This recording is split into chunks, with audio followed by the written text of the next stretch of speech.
Hey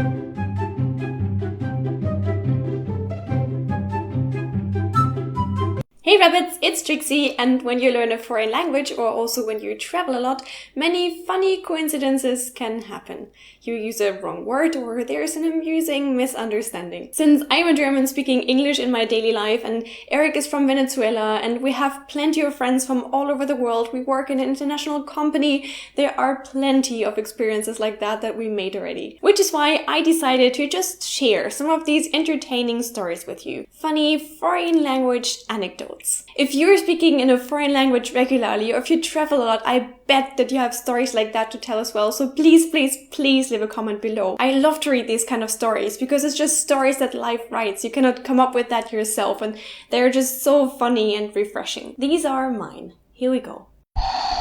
When I was around 16 years old, some friends and I made a trip to France, and we stayed there with a really nice French family. One day, this French family took us to a beautiful farmhouse with a lot of animals, like cows and pigs and also horses, and one of my friends really loved horses. She was always with them, admiring them, like, horses. But at some point, we needed to go, and the French family tried to convince that girl that she needed to say goodbye to the horses now.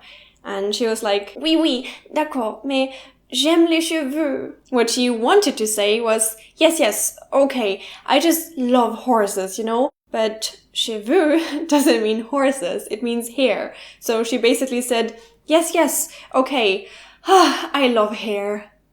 When Eric started to learn German, there were a ton of funny misunderstandings, and the best one I remember concerns mixed pickles. I was explaining to him that the pickle meant die Gewürzgurke in German, and his face was like... He looked a bit disgusted and asked back, but wouldn't that be like birth cucumber? And then I got what was bothering him, because instead of Gewürzgurke, he had understood Geburtsgurke. So of course it's not a birth cucumber, but more like a spiced cucumber. The next story took place when some colleagues and I decided to order pizza after work. One of them was a friend from the UK, and he got super excited when he saw that they have pizza with pepperoni. But what you have to know about German pizza with pepperoni is that you won't get meat when you order that. It's not like salami. When you read pepperoni on a German menu, you'll get red pepper or jalapenos. I think you can imagine that this guy was a bit disappointed when his pizza arrived. The next experience also happened on a trip to France. I was with two friends again, but they couldn't speak French. I was the only one capable of speaking the language, so the following situation happened. We were sitting together at the dining table, the two friends and I, and three other French teenagers, when one of my friends made a joke in German. My other German friend started laughing her ass off, while I struggled because I didn't get it. So I was kinda trying to fake a laughter when the other two agreed that this joke was so amazingly good that it needed to be shared with the French people as well. So they asked me to please translate it to them. Can you guess what the problem was? How can I translate something that I didn't understand? But of course, the number one rule after not getting a joke is never admit that you didn't get it. So here's what I did.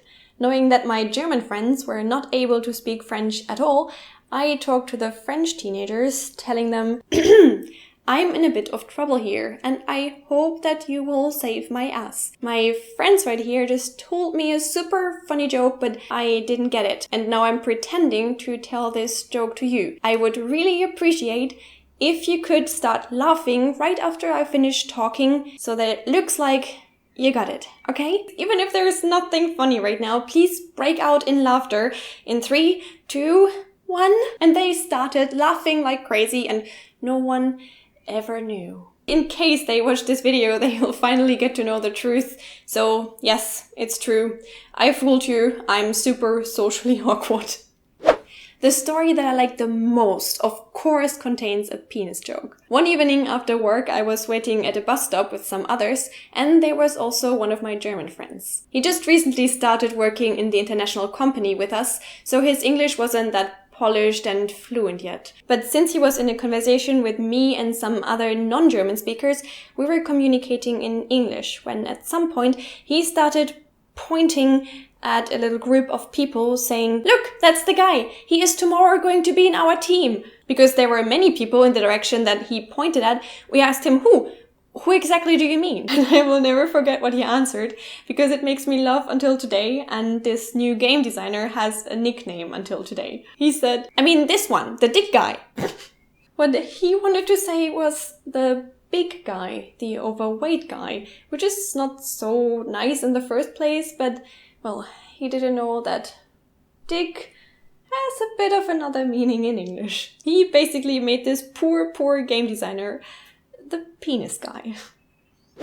These were some funny foreign language anecdotes that I wanted to share with you. There are still tons more, so please let me know if you want to have a part 2, but I would also love to hear your stories, so please share them in the comments. And if you scroll down anyways, why not leave a thumbs up in case you liked the video?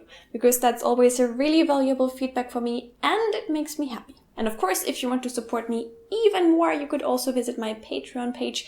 There is a link in the description of the video. Give me your opinion on the stories I just shared with you, and please tell the rabbit family your stories. I wish you all a very beautiful day. Check out my other videos. If you don't know them yet, you can also follow me on Twitter, Facebook, and Instagram, and see you in the next video. Bye!